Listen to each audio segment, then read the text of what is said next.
শ্রীকৃষ্ণ চৈতন্য প্রভু নিত্যানন্দ হরে কৃষ্ণ হরে রাম শ্রী রাধে গোবিন্দ শ্রীকৃষ্ণ চৈতন্য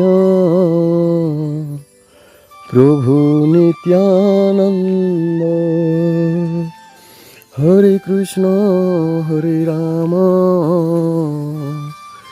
শ্রী রাধে গোবিন্দ শ্রীকৃষ্ণ চৈতন্য প্রভু নিত্যানন্দ হরে কৃষ্ণ হরে রাম শ্রী রাধে গোবিন্দ। প্রভু রাধে মাধব রাধা মাধব। ଆଜ୍ଞା ଆପଣଙ୍କୁ ମୁଁ କହୁଥିଲି ଏ ସଂସାର ମାଧ୍ୟମ ଭିତରେ ବ୍ରହ୍ମା ବିଷ୍ଣୁ ମହେଶ୍ୱରଙ୍କୁ ଆପଣ ଭାବୁଛନ୍ତି ଭଗବତ ଏଠି ସଂସାର ଭିତରେ ନାହାନ୍ତି। ସଂସାର ଭିତରେ ଯଦି ଭଗବାନ ଅଛନ୍ତି ତାହେଲେ କେଉଁଠି ଅଛନ୍ତି? ଆମକୁ କାହିଁ ଦୃଶ୍ୟପଟ ହେଉନାହିଁ? ଆମକୁ କାହିଁ କୌଣସି କାରଣବଶତଃ ଆମକୁ ଦେଖାଯାଉନାହିଁ? ତେଣୁ ଆପଣମାନେ ନିଶ୍ଚିନ୍ତ ହେଇଗଲେ ଯେ ଭଗବାନ ଏଠି ନାହାନ୍ତି, ତେଣୁ ଆମକୁ ଦେଖାଦେବେ କେମିତି? ତେଣୁ ଏଣେ ତେଣେ କଥାରେ ମଜିଯାଇ ଆପଣ ସଂସାରର ବ୍ୟତିକ୍ରମ ସୃଷ୍ଟି କରୁଛନ୍ତି। ଏ ଗୋପାଳ କୃଷ୍ଣ ଆପଣଙ୍କୁ ଭଗବତ ବିଷୟରେ କିଛି ମାର୍ଗ ଦେଇ ଆଉ କିଛି ଦେଖେଇ ଦେଇକି ଯିବ ଇଏ ବ୍ରହ୍ମା ବିଷ୍ଣୁ ମହେଶ୍ୱର ଅଛନ୍ତି କି ନାହାନ୍ତି। ତେଣୁ ତାପରେ ତ ଅଛନ୍ତି ମାତୃଶକ୍ତି, ମାୟା ଶକ୍ତି, ଇଚ୍ଛା ଶକ୍ତି, ମାତୃ ଦୁର୍ଗା ମାତା କି ଭବାନୀ ମାତା କି ପାର୍ବତୀ ମାତା, ଯେକୌଣସି ନାମରେ ଆପଣ ଡାକୁଥିବେ ସେ ଇଚ୍ଛାମୟୀକି। ତା ଉପରେ ଅଛନ୍ତି ତ ବ୍ରହ୍ମଶକ୍ତି। ତେଣୁ ଆପଣ ବ୍ରହ୍ମଶକ୍ତି ବିଷୟରେ ଜାଣିବାକୁ କିପରି ଚେଷ୍ଟା କରୁଛନ୍ତି? ଆପଣ ସ୍ୱୟଂ ତ ବ୍ରହ୍ମା ବିଷ୍ଣୁ ମହେଶ୍ୱରଙ୍କୁ ଦେଖିପାରିନାହାନ୍ତି ସ୍ୱଚକ୍ଷୁରେ। କିପରି ଆପଣ ଭାବୁଛନ୍ତି ସେ ସ୍ୱୟଂ ବ୍ରହ୍ମକୁ ଦର୍ଶନ କରିବା ପାଇଁ?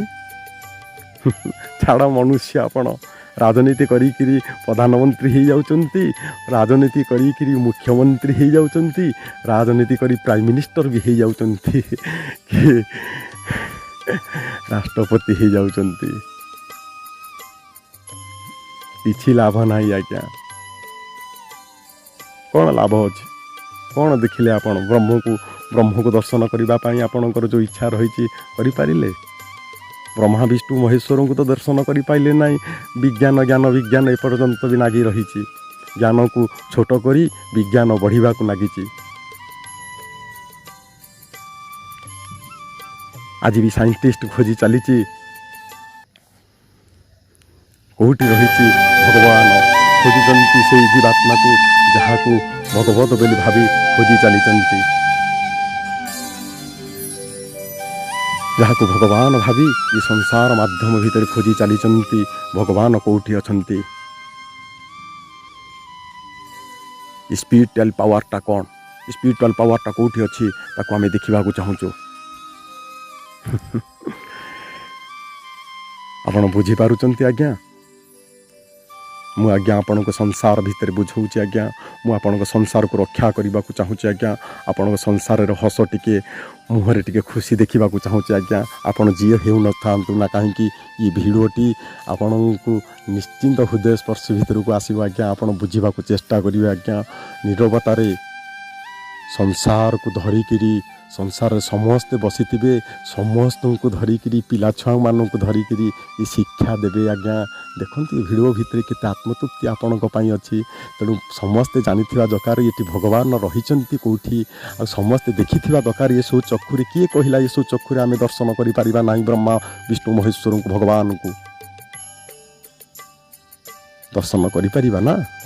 ଏ ଗୋପାଳ କୃଷ୍ଣ ଆପଣଙ୍କୁ ଦର୍ଶନ କରିବ ଆଜ୍ଞା, ଆପଣଙ୍କୁ ଦର୍ଶନ ଦେବ। ଏତେ ବଡ଼ କଥାଟାই ମୁଁ ଆଜ୍ଞା କହୁଛି ଆପଣଙ୍କୁ। କେବେ ଚିନ୍ତା କରିଛନ୍ତି ଆଜ୍ଞା ଏ ବ୍ରହ୍ମା ବିଷ୍ଣୁ ମହେଶ୍ୱରଙ୍କୁ ଗୋପାଳକୃଷ୍ଣ ସତେ କ'ଣ ଦେଖେଇଦେବ? ଯାହାକୁ ବିଜ୍ଞାନ ଖୋଜୁଛି, ଯାହାକୁ ଇଏ ଶାସ୍ତ୍ର ବହି ଖୋଜୁଛି, ଯାହାକୁ ଇଏ ହୃଦୟସ୍ପର୍ଶୀ ଖୋଜୁଛି, ତାକୁ ଗୋପାଳକୃଷ୍ଣ ଦେଖେଇଦେବ? କେତେ ବଡ଼ କଥା ଆଜ୍ଞା। ହଁ ଆଜ୍ଞା, ମୋ ଭାଗବତ ମୋତେ କହିଛନ୍ତି, ମୋ ଭାଗବତକୁ ପାଠ କରୁଛି ସତ, ମୋ ଭାଗବତ ମୋତେ ପ୍ରଥମେ କହିଛନ୍ତି ଯେ ସଂସାରରେ ଯଦି ଜାଣିବାକୁ ଚାହୁଁଛୁ, ଏ ସଂସାର ମାଧ୍ୟମ ଯଦି ଜାଣିବାକୁ ଚାହୁଁଛୁ, ତାହେଲେ ସଂସାର ହେଉଛି ଦୁଇଟି ଆଜ୍ଞା। ସିଏ ହେଉଛି ସଂସାର, ପରିବାର ସଂସାର, ଯାହାକୁ ମୁଁ ଆଗରୁ ଆଜ୍ଞା ଆପଣଙ୍କୁ କହିଥିଲି। ଗୋଟେ ପରିବାର ସଂସାର, ଗୋଟେ ଭଗବତ ବ୍ରହ୍ମ ସଂସାର। ମଣିଷ ଆଜ୍ଞା ଏକ, ଦୁଇଟି ହାତ, ଦୁଇଟି ଗୋଡ଼, ଦୁଇଟି ଆଖି, ଇନ୍ଦ୍ରିୟମାନେ ତ ଦୁଇ ଦୁଇ ରହିଲେ, ପଞ୍ଚେନ୍ଦ୍ରିୟକୁ କାହିଁକି ଦୁଇ ଦୁଇ ସ୍ଥାପନ କରାଯାଇଛି? ତେଣୁ ଆଜ୍ଞା ସଂସାର ବି ଦୁଇ ଆଜ୍ଞା। ତେଣୁ ଗୋଟେ ସଂସାର ଭିତରକୁ ଶାନ୍ତି କରିବାକୁ ହେଲେ ଆଉ ଗୋଟେ ସଂସାରକୁ ଶାନ୍ତି ରଖିବାକୁ ହୁଏ। କିନ୍ତୁ ଶାନ୍ତି ରଖିଲେ ଆମେ ଭଗବତ ପ୍ରେମ ଭିତରେ ବାନ୍ଧି ହେବାକୁ ପଡ଼ିବ, ଭଗବତ ବିଷୟରେ କିଛି ଜାଣିବାକୁ ପଡ଼ିବ। ଆଉ ସଂସାର ଦିଗ୍ଦର୍ଶନମାନଙ୍କୁ, ସଂସାର ଭବିଷ୍ୟତମାନଙ୍କୁ ଆମେ କିଛି ଦେଖିବାକୁ ପଡ଼ିବ। ସଂସାର ଭବିଷ୍ୟତ କହିବେ ଆମ ପିଲାମାନଙ୍କୁ, ପିଲା ଛୁଆମାନଙ୍କୁ ତାଙ୍କୁ କିଛି ଦିଗ୍ଦର୍ଶନ ଦେବାକୁ ପଡ଼ିବ, ତାଙ୍କୁ କିଛି ବାଟ ଦେଖାଇବାକୁ ପଡ଼ିବ। ଆମେ ବଞ୍ଚି ରହିବାର ମାର୍ଗ ବି ତାଙ୍କୁ ଦେଖାଇବାକୁ ପଡ଼ିବ। ଆମେ କେମିତି ଶାନ୍ତିରେ ରହିପାରିବା, ବୁଢ଼ାବୁଢ଼ୀ ହେଲେ ଆମେ କେମିତି ରହିବା, କେମିତି କେଉଁ ପରିସ୍ଥିତିକି ଯିବା ଆଜ୍ଞା? ଯେଉଁଠି ସ୍ତ୍ରୀ ଭଲ ପାଉଛନ୍ତି, ଏତେ ଭଲ ପାଇବା ପ୍ରେମ ସୃଷ୍ଟି ହେଲେ ବି ଯେଉଁଠି ସ୍ତ୍ରୀ ଛାଡ଼ି ଦେଉଛି ପୁରୁଷକୁ, ପୁରୁଷ ଛାଡ଼ି ଦେଉଛି ନାରୀକି, ସିଏ ତ ଜେଲ୍ ଭିତରେ ଆଜ୍ଞା ରହିବେ। ଆମକୁ କିଏ ରଖିବା ଆଜ୍ଞା? ପୁଅ ତ ଯଦି କିଛି ଭୁଲ କରିଥିବ, ଶାସ୍ତ୍ର ନେଇକି ଆପଣଙ୍କୁ, ବର୍ତ୍ତମାନ ନ୍ୟାୟ ନେଇକି ଆପଣଙ୍କୁ ଜେଲଖାନାରେ ଭର୍ତ୍ତି କରିଦେଲା, କେଉଁଠି ରହିବ? ତା'ର ତ ଜୀବନ ଯିବ ଖାଲି ସୁଜି ସୁଜି, କୋର୍ଟ ନଡ଼ି ନଡ଼ି ନଡ଼ି ନଡ଼ି ତା ଜୀବନ କାଳ ଚାଲିଯିବ। ତେଣୁ ଆପଣମାନେ ଶାନ୍ତିରେ କେମିତି ରହିବେ ଆଜ୍ଞା? କିଏ ଭାବିପାରୁଛନ୍ତି ଆଜ୍ଞା ଆପଣଙ୍କ ଭବିଷ୍ୟତ ବିଷୟରେ? ଏବେ ଆପଣଙ୍କୁ ମୁଁ ଯେଉଁ ଭଗବତ ବିଷୟରେ କହିବାକୁ ଚାହୁଁଥିଲି, ବ୍ରହ୍ମା ବିଷ୍ଣୁ ମହେଶ୍ୱରଙ୍କ ବିଷୟରେ, ଆପଣଙ୍କୁ ଟିକେ ଶୁଣନ୍ତୁ ଆଜ୍ଞା। ବହୁତ ଶାନ୍ତି ଲାଗିବ ଆଜ୍ଞା। ସେ ବ୍ରହ୍ମା ବିଷ୍ଣୁ ମହେଶ୍ୱର କେଉଁଠି ଅଛନ୍ତି? ଦେଖନ୍ତୁ ଆଜ୍ଞା, ମୁଁ ଆପଣଙ୍କୁ ଦେଖା ଦେଉଛି। ଆପଣଙ୍କ ଘରେ ଆପଣଙ୍କ ପିତାମାତା ମାନେ ଅଛନ୍ତି, ପିତାମାତା ଅଛନ୍ତି, ଯେଉଁମାନେ ପରିବାରକୁ ଭରଣ ପୋଷଣ କରୁଛନ୍ତି, ପରିବାରକୁ ଚଳାଉଛନ୍ତି, ପରିବାରକୁ ରକ୍ଷା କରୁଛନ୍ତି। ଆପଣଙ୍କ ପିତାମାତା ବଞ୍ଚିଛନ୍ତି? ଯଦି ବଞ୍ଚିଥିବେ ତାହେଲେ ପିତାମାତାଙ୍କୁ ଆପଣଙ୍କର ବାମ ପଟେ ଆପଣଙ୍କୁ ରଖନ୍ତୁ, ବା ପିତାମାତାଙ୍କୁ ଆପଣ ବାମ ପଟେ ବସାନ୍ତୁ ଆଜ୍ଞା। ଡାକନ୍ତୁ, ସ୍ନେହରେ ଡାକନ୍ତୁ, ବସାନ୍ତୁ ଆଜ୍ଞା, ବସାନ୍ତୁ। ବାସ୍। ଦ୍ୱିତୀୟରେ ଆପଣଙ୍କ ଡାହାଣ ପଟେ ଆପଣ ସନ୍ତାନମାନଙ୍କୁ ବସାନ୍ତୁ ଆଜ୍ଞା। ଯଦି ଆପଣଙ୍କ ସନ୍ତାନମାନେ ଯଦି ନଥିବେ ବି, ଆପଣ ସନ୍ତାନ, ଭବିଷ୍ୟତର ସନ୍ତାନ ଭାବି କୌଣସି ପ୍ରକାର ସନ୍ତାନକୁ, ମାନେ ଭଗବତକୁ, କୌଣସି ଫଟୋକୁ ଆଣିକି ରଖନ୍ତୁ। ଯଦି ଆପଣଙ୍କ ସନ୍ତାନ ନାହିଁ ତାହେଲେ ଭଗବାନଙ୍କର ଫଟୋକୁ ଆଣିକି ସେଠି ସ୍ଥାନ ଦିଅନ୍ତୁ ଡାହାଣ ପଟରେ। ଆପଣ ବସିଲେ ନିଜ ମଧ୍ୟସ୍ଥଳୀରେ, ମଝିରେ ବସିଲେ, ଟିକେ ଠିଆ ହେଇଯାଆନ୍ତୁ। ଆପଣ ପ୍ରଥମେ ଆପଣ ବାପାଙ୍କୁ, ମାଆଙ୍କୁ ଆଗ ଦେଖନ୍ତୁ ଆଜ୍ଞା। ଯଦି ମା ବାପା ନଥିବେ ତାହେଲେ ମା ବାପାଙ୍କର ଫଟୋକୁ ସେ ସ୍ଥାନରେ, ଫଟୋ ଦୁଇ ଜଣଙ୍କୁ, ମା ବାପାଙ୍କ ଫଟୋ ଦୁଇ ଜଣଙ୍କୁ ରଖନ୍ତୁ। ପିଲାମାନେ ବସିଛନ୍ତି ଡାହାଣ ପଟରେ, ଯାହାର ପିଲା ନଥିବେ ସେମାନେ ଭଗବତ ଫଟୋକୁ ଡାହାଣ ପଟେ ବସିବେ। ଭଗବତ ଫଟୋ ମାନେ କହିବାକୁ ଗଲେ ଭଗବତ ଗୀତାକୁ, ଭଗବତ ଭାଗବତଙ୍କୁ ଡାହାଣ ପଟରେ ବସେଇବେ। ସିଏ ହେଉଛନ୍ତି ପୁଅ ଝୁଅ।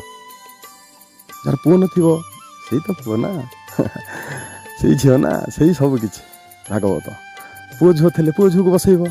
ତେଣୁ ଆମେ ଦେଖିବା ନା ଆମେ ଭଗବାନଙ୍କୁ ଦେଖିବା ନା, ବ୍ରହ୍ମା ବିଷ୍ଣୁ ମହେଶ୍ୱରଙ୍କୁ ଦେଖିବା ନା। ଗୋପାଳକୃଷ୍ଣ ଦେଖାଉଛି ନା ଆପଣଙ୍କୁ। ଦେଖନ୍ତୁ, ଆପଣ ଠିଆ ହେଇ ପଡ଼ିବେ, ଆପଣ ଦେଖିବେ ବାମ ପଟରେ ଆପଣଙ୍କ ପିତାମାତାଙ୍କୁ ଦେଖନ୍ତୁ, କିମ୍ବା ଆପଣ ପିତାମାତା ମୃତ୍ୟୁବରଣ କରିତେ ଫଟୋକୁ ଦେଖନ୍ତୁ। ଆପଣ ନିଜେ ଚିନ୍ତା କରନ୍ତୁ, କେତେ ସମୟ ଆପଣ ତାଙ୍କ କଥା ଚିନ୍ତା କରୁଛନ୍ତି, ଆପଣ କେତେ ସମୟ ତାଙ୍କ କଥା ଭାବୁଛନ୍ତି, ଆପଣଙ୍କ ପିଲା କଥା ଆପଣ ଯେତିକି ସମୟ ଭାବୁଛନ୍ତି, ତାଙ୍କ କଥା କେତେ ସମୟ ଆପଣ ଭାବୁଛନ୍ତି?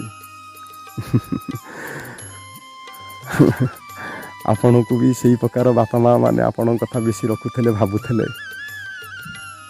ଆପଣ ଯେତେବେଳେ ସେଇ ଅବସ୍ଥା ହେଇଯିବେ, ସେତେବେଳେ ଆପଣଙ୍କ ଅବସ୍ଥାରେ ଯେଉଁ ଥିବେ, ସିଏ ଆପଣଙ୍କର ଡାହାଣ ପଟରେ ଯିଏ ବସିଛନ୍ତି ଯେଉଁ ପିଲାମାନେ, ସିଏ କେତେ ଦୂର ଇଏ ଫଟୋକୁ କିମ୍ବା ଇଏ ଲୋକ, ନାରୀ ନେତ୍ରୀମାନଙ୍କୁ, ଇଏ ବାପା ମାଆଙ୍କୁ କିଏ ପଚାରୁଛି? ଦେଖନ୍ତୁ ଆଜ୍ଞା, ସେ ହେଉଛନ୍ତି ତ ବ୍ରହ୍ମମୟ ବ୍ରହ୍ମା ସଦୃଶ୍ୟ ଯିଏକି ସୃଷ୍ଟିକର୍ତ୍ତା। ସିଏ ନଥିଲେ ଆମେ କେଉଁଠୁ ଆଜ୍ଞା ଆସିବା? ଯଦି ପିତାମାତା ନଥିବେ ଆମେ କେଉଁଠୁ ଆସିବା? ଦି ମୁଠା ନ ଖାଇକିରି ପେଟକୁ ବାନ୍ଧିକିରି ଆମେ ଯେମିତି ପେଟକୁ ବାନ୍ଧୁଥିଲୁ ସେ ସେମିତି ପେଟକୁ ବାନ୍ଧୁଛନ୍ତି ଆଜ୍ଞା। ବାନ୍ଧିକି ତାଙ୍କ ପିଲାମାନଙ୍କୁ ପୋଷୁଥିଲେ, ଆମକୁ ପୋଷୁଥିଲେ ଆଜ୍ଞା। କିନ୍ତୁ ଆମେ ଇଚ୍ଛା କ'ଣ କରୁଛୁ ନା ତାଙ୍କୁ ଅଣଦେଖା କରିକି ବର୍ତ୍ତମାନ ଡାହାଣ ପଟ ପିଲାଙ୍କ ପ୍ରତି ଧ୍ୟାନ ଦେଇ ଦେଉଛୁ। ଠିକ୍ ଅଛି ଆଜ୍ଞା, ଧ୍ୟାନ ଦେଉଛନ୍ତି, ଠିକ୍ ଅଛି। ଆପଣଙ୍କ ପରିବାରକୁ ରକ୍ଷା କରିବାକୁ ହେଲେ, ଆପଣ ପିଲାମାନଙ୍କ ଭବିଷ୍ୟତ ଗଢ଼ିବାକୁ ହେଲେ ଧ୍ୟାନ ଦେବାକୁ ପଡ଼ିବ ନିଶ୍ଚିନ୍ତ। କିନ୍ତୁ ହେଲେ ବି ପିଲାମାନଙ୍କ ଆଗରେ ଆପଣଙ୍କ ପିତାମାତାଙ୍କୁ ସମ୍ମାନ ଦେଇ ଶିଖନ୍ତୁ ଆଜ୍ଞା। କିଏ କହିଲା ଆପଣଙ୍କ ପିତାମାତା ମାନେ ଖରାପ ଅଛନ୍ତି? ଆପଣ ଯଦି ଖରାପ ଥାନ୍ତା ଆପଣଙ୍କୁ ତ ମାରି ଦେଇଥାନ୍ତେ। ଆଉ ଯଦି କିଏ ବି ଏମିତି ଅବସ୍ଥାରେ କୌଣସି ମା' ବାପା କଳୁଷିତ ମାନେ କୌଣସି ଭୁଲ ଭଟକା କରିକି ପିଲାମାନଙ୍କୁ ଏ ପ୍ରକାର ଆକ୍ରାନ୍ତ କରିଛନ୍ତି, ଯଦି ସମୟ ଅନୁସାରେ ମାତା ପିତା ବଦଳି ଯାଇଛନ୍ତି, ଆପଣ ଅତୀତକୁ ମନେ ନ ପକାଇକିରି ଆପଣେଇ ନେବାଟା ଠିକ୍ ଅଛି, ଶ୍ରେୟସ୍କର। ଆଉ ଯଦି ସେମାନେ ବଦଳି ନାହାନ୍ତି ତାହେଲେ ତାଙ୍କୁ ତାଙ୍କ କର୍ମଫତରେ ଭୋଗିବାକୁ ହିଁ ଦିଅ। ଯେଉଁ ପର୍ଯ୍ୟନ୍ତ ସେ ନ ଭୋଗି ଆପଣଙ୍କ ପାଖକୁ ନ ଆସିଛନ୍ତି। ଜିଦ୍ଦି ଆପଣଙ୍କ ମନ ଭିତରେ ରଖନ୍ତୁ ନାହିଁ। ପିତାମାତାଙ୍କ ପ୍ରତି ଆଦର୍ଶ ସୃଷ୍ଟି କରନ୍ତୁ। ସେଇ ହେଉଛନ୍ତି ତ ବ୍ରହ୍ମା, ଯିଏକି ଆମକୁ ସୃଷ୍ଟି କରିଛନ୍ତି। ତେଣୁ ସେଦିନ ବ୍ରହ୍ମା ବି କୌଣସି ପ୍ରକାର ଭୁଲ ବଶତଃ କରି ବ୍ରହ୍ମାଣ୍ଡକୁ କୌଣସି ପ୍ରକାର କୁରୁକ୍ଷେତ୍ରରେ ପରିଣତ କରିଥିଲେ ସେଇ ବ୍ରହ୍ମା ସୃଷ୍ଟିକର୍ତ୍ତା। ତେଣୁକରି ସେ ତ ଭଗବାନ ଆମକୁ ତ ଚେତନା ଶକ୍ତି ଦେଇଛନ୍ତି। ସେଥିପାଇଁ ତ ପରିବାର ଆମ ଆଗରେ ଥୋଇଛନ୍ତି। ଆମକୁ ବ୍ରହ୍ମା ସଦୃଶ୍ୟ ଯେଉଁ ଭଗବାନଙ୍କୁ ଚିହ୍ନିବା ପାଇଁ ଆମକୁ ସୃଷ୍ଟିରେ ରଖିଛନ୍ତି। ଆମର କୌଣସି ବ୍ରହ୍ମା ମନ୍ଦିର ନାହିଁ ଆଜ୍ଞା। ଯେଉଁ ଜାଗାରେ ଅଛି ଗୋଟିଏ ଏକମାତ୍ର ଜାଗାରେ ଅଛି। ତେଣୁ ଆଜ୍ଞା ବ୍ରହ୍ମାଙ୍କ ମନ୍ଦିର କୌଣସି ଜାଗାରେ ନାହିଁ। ତେଣୁକରି ଇଏ ବ୍ରହ୍ମା ସୃଷ୍ଟିକର୍ତ୍ତା ଯିଏ, ସିଏ ହେଉଛନ୍ତି ଆମ ପିତାମାତା। ତେଣୁ ତାଙ୍କୁ ଆମେ ଚିହ୍ନିବାକୁ ପଡ଼ିବ, ତାଙ୍କୁ ଆମେ ଆମ ସ୍ୱଚକ୍ଷୁରେ ଦର୍ଶନ କରିବାକୁ ପଡ଼ିବ। ଆଉ ଏ ସ୍ୱଚକ୍ଷୁରେ ତାଙ୍କ ପ୍ରତି ଆମେ ଅଶ୍ରୁପାତ କରିବାକୁ ପଡ଼ିବ। ସିଏ ହେଉଛନ୍ତି ଆମ ବ୍ରହ୍ମା। ତେଣୁ ଆଜ୍ଞା ଏଥରକ ଦ୍ୱିତୀୟ କଥାଟି ଆପଣଙ୍କୁ କହିବାକୁ ଯିବି, କିନ୍ତୁ ପ୍ରଥମ କଥାରେ ଆପଣ ବୁଝିପାରୁଛନ୍ତି ତ ମୁଁ କ'ଣ କହୁଛି? ଶ୍ରୀକୃଷ୍ଣ ଚୈତନ୍ୟ প্রভু নিত্যানন্দ